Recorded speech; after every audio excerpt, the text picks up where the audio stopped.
जय जय रघुवीर समर्थ। गणेश शारदा चैव सद्गुरु सज्जनस्तथा आराध्य दैवतं गुह्यं सर्वं मे रघुनन्दनः। गुरुर्ब्रह्मा गुरुर्विष्णुर्गुरुर्देवो महेश्वरः गुरुः साक्षात् परब्रह्म तस्मै श्री गुरवे नमः। त्रेतायां हनुमद्रामौ द्वापारे पार्थकेशवौ शिवसमर्थौ तु कलौ राष्ट्रधर्मस्य रक्षकौ। जय जय रघुवीर समर्थ। सद्गुरु समर्थ रामदास स्वामी महाराज की जय। ओम नमस्कार। सर्व राष्ट्रधर्मप्रेमी, राष्ट्रधर्म रक्षक, राष्ट्रधर्माचं आचरण करण्यात दक्ष असणारे असे श्रोते यांना श्री समर्थ सेवा मंडळ सज्जनगड यांच्या वतीनं सादर जय रघुवीर। गेल्या 2 प्रवचनांमधून आपण समर्थ रामदास स्वामी महाराजांचा राष्ट्रधर्म या विषयाचं चिंतन पाहत आहोत। मागच्या प्रवचनामध्ये राष्ट्र आणि धर्म या संकल्पना आपण थोडक्यात पाहिल्या। त्याचं विवेचन अजून थोडं करूया, जेणेकरून समर्थांना अभिप्रेत असणारा राष्ट्रधर्म कोणता हे लक्षात यायला त्याची भूमिका तयार होईल। ज्याप्रमाणे शेत पिकवायच्या आधी ते नीट नांगरून घ्यावं लागतं आणि त्यानंतरच बिया पेराव्या लागतात, तसं आपल्याला भूमिका म्हणजे भूमी तयार करावी लागेल, तरच समर्थांचा राष्ट्रधर्म आपल्याला नीट लक्षात येईल। मागच्या प्रवचनामध्ये जसं सांगितलं गेलं होतं की समर्थांनी कुठून तरी नवीन असा काहीतरी राष्ट्राची आणि धर्माची संकल्पना म्हणून राष्ट्रधर्म संकल्पना मांडलेली आहे, असं अजिबात नाही आहे। वेदप्रणीत जो धर्म चालत आलेला आहे तोच धर्म समर्थांनी त्या काळाला अनुकूल पद्धतीनं, अनुकूल शब्दांच्या माध्यमातून समाजाला आणि विशेष करून क्षत्रियांना, राजा लोकांना त्याचा उपदेश केलेला आहे। स्वतःच्या शिष्यांना, संप्रदायाला सुद्धा उपदेश केलेला आहे।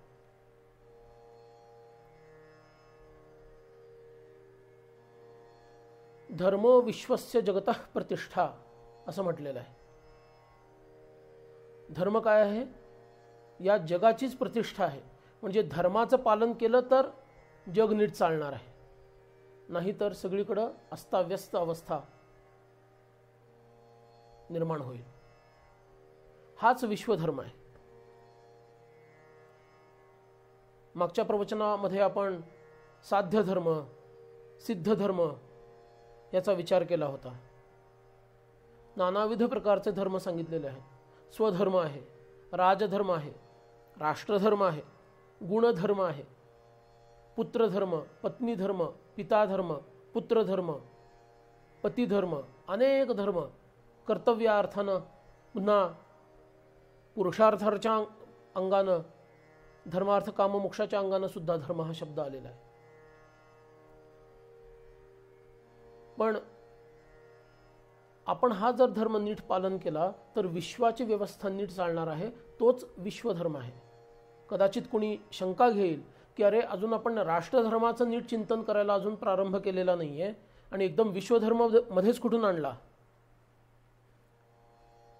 श्रोत्यांना माझी विनंती आहे की त्यांनी इकडं लक्ष द्यावं की समर्थोपदिष्ट जो राष्ट्रधर्म आहे, जो परंपरेनं आलेला आहे, त्या राष्ट्रधर्माचं जर व्यक्तीनं, कुटुंबानं, समाजानं आणि राजे लोकांनी म्हणजे शासकांनी उत्तम पद्धतीनं पालन केलं तर तो राष्ट्रधर्म राष्ट्रीय स्तरावरती पालन केला गेला असं सिद्ध होईल। आणि तो राष्ट्रीय स्तरावरती जेव्हा पालन केला जाईल त्यावेळेला हे राष्ट्र, भारत राष्ट्र हे जगाला तो राष्ट्रधर्म शिकवण्याच्या योग्यतेचं होईल। आणि जेव्हा एखादं राष्ट्र राष्ट्रधर्माचं योग्य पद्धतीनं पालन करतं त्यावेळेला ते विश्वधर्माच्या दिशेनं वाटचाल करत असतं। राष्ट्रधर्म जोपर्यंत नीट पाळला जाणार नाही तोपर्यंत विश्वधर्माबद्दल बोलायलाच नको। पण वेदांनी हे सांगून ठेवलेलं आहे की विश्व नीट चालायचं असेल तर धर्माकडे लक्ष द्या। व्यक्तीनं जर स्वधर्माचं आचरण नीट केलं तर तेच त्याला राष्ट्रधर्माचं आचरण करायला शिकवणार आहे. आणि असा व्यक्ती, कुटुंब, समाज, राष्ट्र ह्या पद्धतीनं ते जर वाढत गेलं तर सर्व राष्ट्र हे राष्ट्रधर्माचं पालन करणार आहे. आणि हा राष्ट्रधर्म, राष्ट्रवाद हा शब्द मी वापरत नाही आहे, ज्याला नॅशनॅलिझम म्हणतात तो शब्द मी वापरत नाही आहे. मुद्दाम राष्ट्रधर्म हा शब्द वापरतोय, कारण राष्ट्रधर्मामध्ये ईश्वर प्रणीत धर्माला स्थान आहे, अधिष्ठान भगवंताचं आहे. प्रवृत्ती धर्म, निवृत्ती धर्म असे 2 धर्म सांगितले, हे सुद्धा धर्माच्या कक्षेत येतात. पण आपला राष्ट्रधर्म असा विशेष आहे की तो एकांगी नाही आहे. प्रवृत्ती सोडून द्या आणि फक्त निवृत्तीकडे जा हे शिकवत नाही, आणि निवृत्तीचा त्याग करा आणि फक्त प्रवृत्तीकडे जा हेही शिकवत नाही. दोघांचा उत्तम पद्धतीनं समन्वय. कालच आपण पाहिलं होतं की एखादे आद्य शंकराचार्य असतील, एखादे समर्थ रामदास स्वामी असतील, एखादे विवेकानंद आदी सत्पुरुष असतील की जे फक्त प्रवृत्ती प्रधान जीवन जगतील, पण व्यक्तीसाठी ते एक वेळ सत्य असेल, समाजासाठी ते सत्य असत नाही.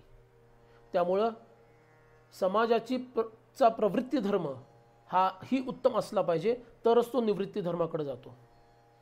म्हणून राष्ट्रधर्म हा जर आपण नीट पालन केला तर कदाचित पुढं विश्वामध्ये त्याचा परिणाम दिसून येईल आणि विश्वधर्माची धारणा हे विश्व करू शकेल. तोपर्यंत ते अशक्य आहे. आणि या विश्वधर्माचा सिद्धांत काय आहे? वसुधैव कुटुंबकम. हे सर्व विश्वच काय आहे? मला कुटुंबासारखं वाटतंय. हे विश्व फार एक मोठं गाव आहे असं पाश्चात्य सध्या मानायला लागलेले आहेत. त्याच्या कित्येक वर्ष आधी गाव नव्हे कुटुंब म्हटलेलं आहे.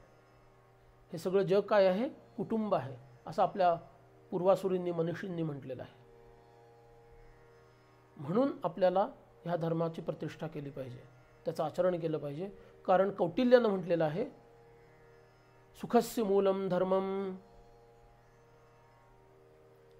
सुखस्य मूलम धर्म. धर्म हा सुखाचं मूळ आहे. सर्व सुखाचे आगर बाप रखुमा देवीवर. भगवंत, कारण भगवंत स्वतः धर्मस्वरूप आहे. धर्मकृत, धर्मगुप्त, धर्मी, धर्मो, धर्मविवर्धन किंवा धर्मविदुत्तम. भगवंत स्वतः धर्मस्वरूप आहे. म्हणून धर्माचं आचरण केलं तर सुखाची प्राप्ती होईल असं कौटिल्यांचं सांगणं आहे. एवढंच नव्हे तर धर्माने लोकांची धारणा होते. एवढंच नव्हे तर लोकांचा जय होतो. लोकांचा जय होतो म्हणजे पारलौकिक अवस्थेमध्ये जाताना. आणि ह्या पद्धतीने जर विचार करत गेलं तर त्यांचं म्हणणं असं आहे की जो स्वधर्माचरण करतो तोच सत्पुरुष आहे. जो स्वधर्माचरण करत नाही तो सत्पुरुषच नाही. आणि जे वेदबाह्य आहे ते अधर्म आहे हेच त्यांचं म्हणणं आहे. कौटिल्यांचं स्वतःचं म्हणणं आहे, वेदविरहित टवाळी करूची नेणे. जे जे वेदविरहित केले ते ते पाषांड ऐसे बोलिले. हिताकारणे बंड पाषांडवारी असा उपदेश समर्थांनी केलेला आहे. म्हणून आपल्याला ह्या धर्माची धारणा करायची आहे. पण हा धर्म कुठल्या तरी वैयक्तिक स्तरावर असतो त्यावेळेला तो स्वधर्म म्हणवून घेतो. जेव्हा तो सामाजिक आणि राष्ट्रीय स्तरावरती येतो तेव्हाच तो राष्ट्रधर्म होतो. तो आपल्याला नीट समजून घ्यायचा आहे. मागच्या प्रवचनामध्ये राष्ट्र याची संकल्पना आपण ऐकली आणि त्याच्यात हे समजून घेतलं आपण की पाश्चात्यांनी आम्हाला राष्ट्र संकल्पना दिलेली नाही आहे, आमच्याकडे ती पूर्वीपासून आहे. त्यांच्या व्याख्याही आपण काल बघितल्या, त्या पुन्हा पाहण्याची आवश्यकता नाही. पण राष्ट्राबद्दल असं सांगण्यात आलं की राजते तद राष्ट्रम. जे अत्यंत ओजस्वी तेजस्वी असं असतं, प्रकाशमान होतं, देदीप्यमान असतं, तेच राष्ट्र असतं. ते देदीप्यमान कशामुळे होतं?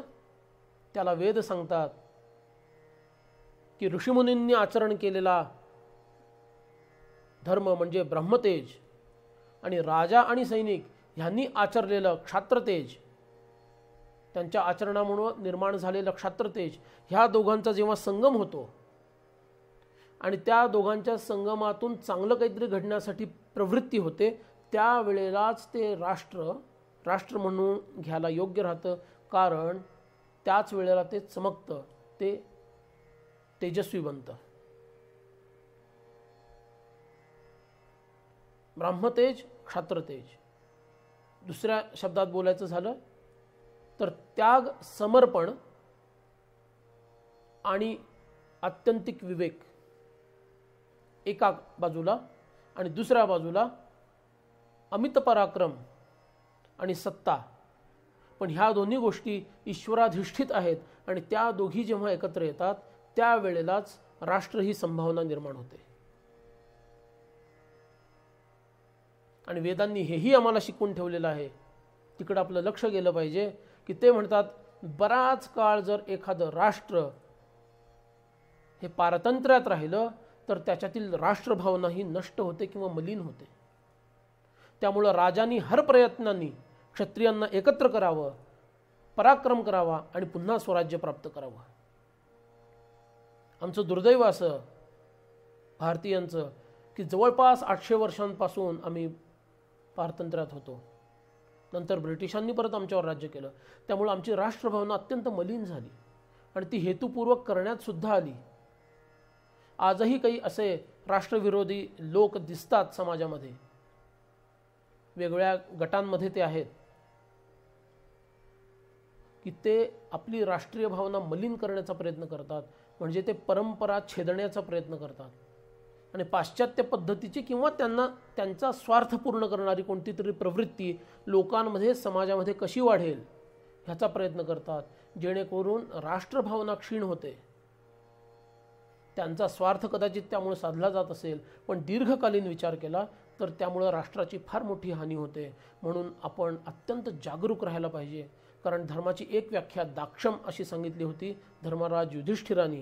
हे आपल्या लक्षात पाहिजे की आपण अत्यंत जागृत पाहिजे आपल्या धर्माबद्दल, आपल्या राष्ट्राबद्दल, राष्ट्रभावनेबद्दल. अहम राष्ट्री संगमनी वसूनाम अशा देवीच्या एका सूक्तामध्ये ऋग्वेदात म्हटलेलं आहे. मी सर्व राष्ट्राची आहे, देवी सांगते स्वतः. मी सर्व राष्ट्राची आहे आणि मी सर्वत्र असताना सगळीकडे काय असणार आहे? सर्वत्र संपत्तीच संपत्ती, सर्वत्र धनधान्य यांची पूर्तता असणार आहे. म्हणजे राष्ट्रभावनेमध्ये ईश्वर भावना पण आपल्याकडे आहे, हे आपण विसरून चालणार नाही. ईश्वर भावनेवर आधारित जे काही आहे त्यालाच राष्ट्र म्हणता येतं. नाहीतर मग ऋग्वेदामध्ये देवीच्या मुखात हे वाक्य आलं नसतं. देवी या शब्दातूनच ईश्वर आणि ईश्वरनिष्ठा दिसून येते. म्हणून आपल्यातील ईश्वरनिष्ठा वाढवत समाजाला अशा दिशेनं पुढे नेलं पाहिजे की ज्याच्यामुळं तो बलवान होईल, तो ऐहिक संपन्न पण होईल, पण त्याची पारलौकिकता, आध्यात्मिकता त्याची नष्ट होणार नाही, ती पण वृद्धिंगत होईल. हा महत्त्वाचा विषय आहे. यालाच राष्ट्र म्हणायचं.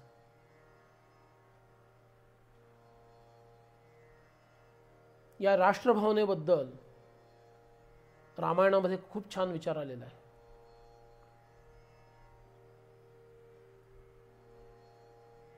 ज्या वेळेला भगवान रामचंद्र वनवासाला निघाले होते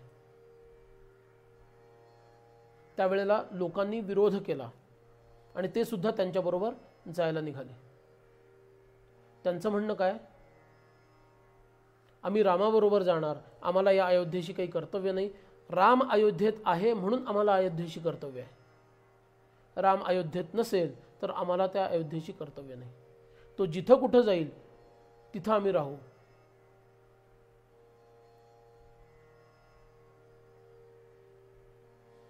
बघा, एवढ्या सुंदर शब्दामध्ये हे कोणाचं म्हणणं आहे? एखाद्या ऋषीमुनींचं म्हणणं नाही आहे, ज्ञानी लोकांचं फक्त म्हणणं नाही आहे, सामान्य नागरिकांचं हे म्हणणं आहे. न तद्भविता राष्ट्रम यत्र रामो न भूपतिः तद्वनं भविता राष्ट्रम यत्र रामो निवस्यति. वाल्मिकी रामायण. राष्ट्र हा शब्द आपण पाहत आहोत, त्याचा विचार करत आहोत. न तद्भविता राष्ट्रम यत्र रामो न भूपतिः. जिथे राम राजा नसेल ते राष्ट्रच आम्हाला मान्य नाही. आणि त्या वनामध्ये तो जर चालला असेल तर ते वन आमच्यासाठी राष्ट्राच्या ठिकाणी आहे. आम्ही त्याच्याबरोबर जाऊ. आम्हाला राष्ट्रात राहायचं आहे, कारण आता राम तिथं आहे. ते वन आम्हाला राष्ट्र आहे. राम ही राष्ट्र है, ही जी काही घोषणा किंवा भूमिका आपण ऐकत आलो, पाहत आलो, त्याचं मूळ तिथं आहे बरं का. राम ही राष्ट्र आहे. हेच आमच्या श्रेष्ठ संस्कृतीचं एक द्योतक आहे. राम हेच राष्ट्र आहे. जिथं राम नाही तिथं आमचं काम नाही. आणि मुद्दाम जर तुम्ही राम येऊ देणार नसाल तर आम्ही तो आणल्याशिवाय राहणार नाही. आणि तो बरोबर येणार. कोणी कितीही गाजावाजा करू दे, कोणी कितीही विरोध करू दे, कारण हे राष्ट्र रामाचं राष्ट्र आहे. समर्थांचा राष्ट्रधर्म हा विषय पाहताना आपण एवढ्या पुरातन ग्रंथांबद्दल आणि त्या संस्कृतीचा विचार करत आहोत. याचं कारणच हे आहे की समर्थांचा राष्ट्रधर्म हा तिथून ती गंगा प्रवाहित झालेली आहे राष्ट्रधर्माची, आणि ती समर्थांपर्यंत आलेली आहे.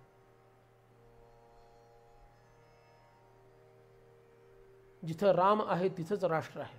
जिथं राम नाही तिथं राष्ट्र नाही.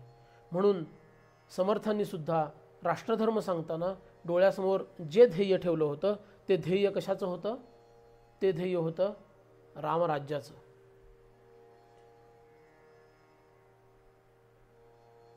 हे रामराज्य प्रस्थापित करणं म्हणजेच राष्ट्रधर्माचं पालन करणं आहे. किंवा राष्ट्रधर्म त्याचसाठी आहे. जर रामराज्य प्रस्थापित होणार नसेल तर त्या राष्ट्रधर्माचा उपयोग काय आहे? आणि मुळात तो राष्ट्रधर्मच नाही आहे. आज जे काही चालू आहे याचा जर आपण नीट विचार केला तर आपण राष्ट्रधर्मापासून किती दूर आहोत हे श्रोत्यांच्या, दक्ष श्रोत्यांच्या लगेच अनुभवास येईल. पण आपली दक्षता असली पाहिजे. राष्ट्र केवढं असावं? आमच्या पूर्वजांची इच्छा काय होती? समुद्रपर्यंतायाः पृथिव्याः एक राष्ट्रम. सर्व समुद्रांनी व्यापलेली ही जी पृथ्वी आहे, ही संपूर्ण पृथ्वी हे एक राष्ट्र असावं. तैत्तिरीय ब्राह्मणांनी असं म्हटलेलं आहे. वेदांमध्ये हे येतं. आपण नेहमी मंत्रपुष्पामध्ये म्हणत असतो बघा, स्वराज्यम वैराज्यम पारमेष्ठ्यम राज्यम महाराज्यम सार्वभौम पृथिव्या समुद्रपर्यंताया एक राळ इति. हे काय आहे सगळं? आपण अनवधानाने किंवा पाठांतर करून अर्धवट दुर्लक्ष ठेवून ते म्हणत असतो. मंत्रपुष्पामध्ये जे सांगितलं त्याच्या मागचा उद्देश काय आहे? अनेक राज्यांच्या या पद्धतीचं वर्णन आहे आणि त्याच्यामध्ये शेवट काय सांगितलं? सार्वभौम सांगितलं. आणि सार्वभौमानंतर सांगितलं की सर्व पृथ्वीमध्ये समुद्रपर्यंत एक राट, राट म्हणजे राजा, एकाच राजाच्या हातात संपूर्ण पृथ्वी असावी. सार्वभौम सत्ताधीश तो केवढा असावा? संपूर्ण पृथ्वीचा असावा. आणि दुसऱ्याचं शोषण करून, त्याचा नाश करून, त्याला मारून आपल्याला हे राज्य बनवायचं नाही आहे. तर हा राष्ट्रधर्म सगळ्यांना शिकवून हे एक राष्ट्र बनवायचं आहे अशी अपेक्षा आहे. त्याचं चिंतन आपण उद्या करणार आहोत. पण समर्थांचा राष्ट्रधर्म जेव्हा आपण विचारात घेतो त्यावेळेला ह्या प्रकारची भूमिका समर्थ मांडतात हे आपल्याला पाहायचं आहे. ही भूमिका कशी आहे? ते कसं साध्य होणार? ते कितपत साध्य झालं? तिथपर्यंत आपण पोहोचलो नसू तर आता इथून पुढे काय करायचं? हा सगळा विषय आपण येणाऱ्या प्रवचन मालिकेमध्ये पाहणार आहोत. सर्व श्रोत्यांना विनंती आहे की त्यांनी अवश्य आजचं जे काही चिंतन ऐकलं त्याचं स्वतः मनन करावं. आपला राष्ट्रधर्म स्वतःमध्ये अगदी जागृत करून घेऊ, मग तो समाजामध्ये प्रसृत होईल. माझ्या वाणीला इथंच विराम देतो. सर्वांना वंदन करतो. जय जय रघुवीर समर्थ.